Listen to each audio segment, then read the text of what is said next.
bago tayong parcel, galing sa TikTok.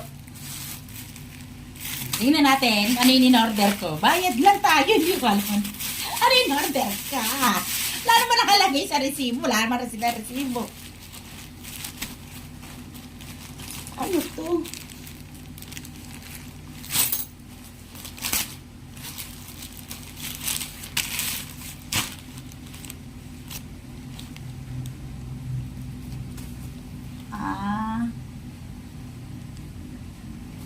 Ganda rin. Parang padya-padya. Terno-terno. Yung may terno. Asan ang terno nito?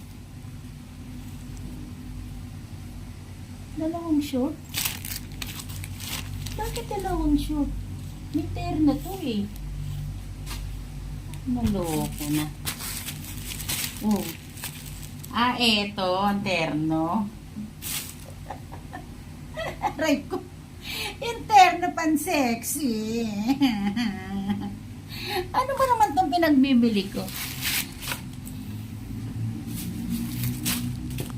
Ito pa isa.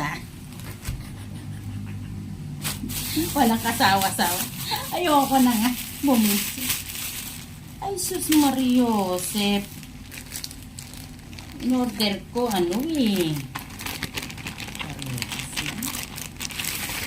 Parehas. Maloko.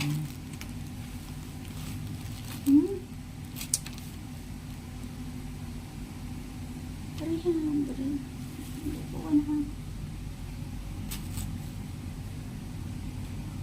Short din to. Ito po sa TikTok. Okay na rin. Mura lang kasi sa TikTok eh.